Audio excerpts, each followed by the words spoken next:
Campaign for the 2019 presidential election officially commenced on Sunday, 18th November 2018, as provided by the Electoral Act and in line with our timetable and schedule of activities.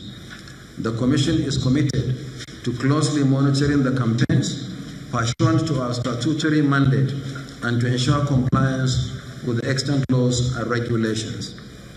We are pleased that the focus in the last few days since the commencement of the campaigns has been on policies rather than personalities. We sincerely hope it remains this way.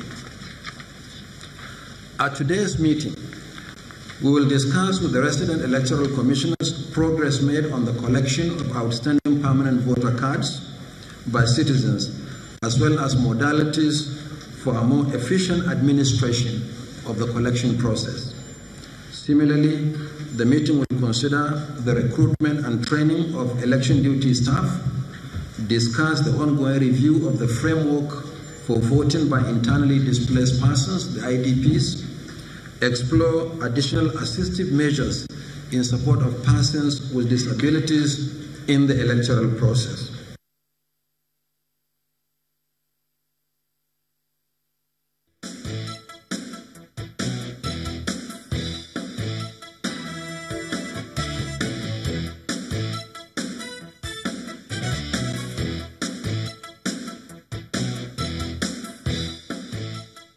All right, yes, indeed, the race is on, but to examine some of those processes and procedure that INEC is putting in place, let's head to Abuja. Ajuri. Thank you so much, Chamberlain, and welcome to Abuja. I have with me in the studio this morning a former Director General of the Nigeria Law School and a Senior Advocate of Nigeria, Professor Tahir Mamman. You're very welcome to the program, sir. So you heard the INEC chairman kind of go through some of the issues that are at play when you talk about how to make the electoral process more efficient and more credible. What are your thoughts on what has been done so far and what can still be done to ensure that the 2019 general elections are the most credible that we've had so far in our democratic experiment?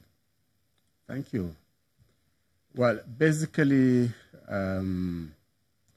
we have a legal framework which is in place now after all the amendments have been cleared. I think this is a very major hurdle cleared.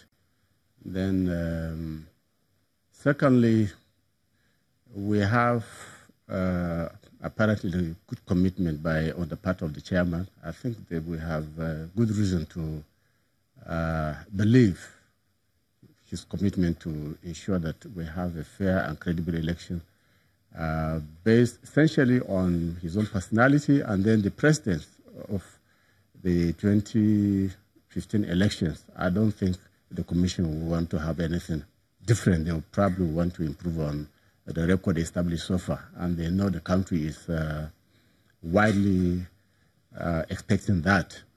Now, the logistics, as we are hearing from them, would appear to be in place, but we have some other challenges as well, which apparently are coming forth from some of the by-elections we've had of recent.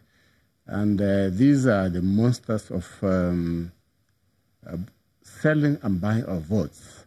Formerly, we used to have practices such as ballot snatching, which to a large extent through the card reader and citizens' awareness, the commitment of the voters to protect and defend their votes, that somehow has abated. But the practice of politicians resorting to buying votes and the voters too making themselves available to sell votes is a major area of concern because it clearly demonstrates lack of appreciation of the power of franchise, what it actually entails on the part of the voters themselves. And they need to understand that the future of the country, the performance of government, credibility of the entire democratic process actually depends on having, proper choices made, not on the basis of inducement by some politicians who are very desperate, to get power. Professor, when we heard from INEC that they have essentially begun a collaboration with the European Union to the effect that they're trying to look at apparently the link between logistics and the funding coming from the political parties and how that translates to vote buying on the ground.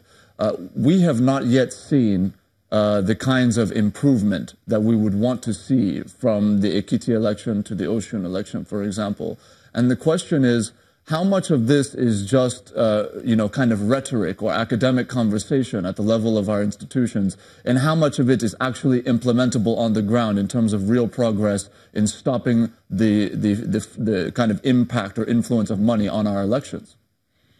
Well, it goes to the capacity of the electoral body, actually, to oversee certain things.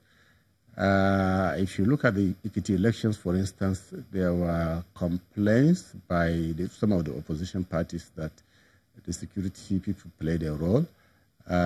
We need to have evidence of that, but the fact that that complaint by itself is raised is something to worry about. And that may be a challenge for the electoral body, because these are the same people who they depend on to ensure that people who try to compromise the process get apprehended along the line. So if they are part of the problem, that becomes quite a problem. And but as I said, the key problem is for the voters themselves, because there's a limit to how far official regulation can actually solve all these problems. It is the understanding on the part of voters that the entire process goes to the heart of governance for the country, good governance for the country. So much of socialization and public enlightenment is needed in this regard. We have agencies like National Orientation Agency. They are there. They are supposed to be enlightening people on it. And then on the part of INEC itself, probably working with other bodies which still comes back to the issue of security. Getting to ensure that their people maintain integrity. If you read in one of the papers today where some of the INEC officials who compromised or were alleged to have compromised their position in 2015 were taken to court somewhere in Kogi State. So INEC has to exercise its powers to ensure that those who are really involved in this process get arrested and prosecuted. Well, the issue of the conduct of general elections and the role of kind of money on the electorate, as it were, has now been kind of separated from the issue of money, the impact of money on internal democratic elections within the parties. That's and right. The tension that creates within the parties, and the tension that creates by extension in the larger polity, both between officials and between parties. What are your thoughts on the role of the political parties in terms of ensuring that whatever finances they're able to come by, whether legitimate or illegitimate, that those sources are not being used to compromise the integrity of those elections and by extension affecting the larger polity? Well, it's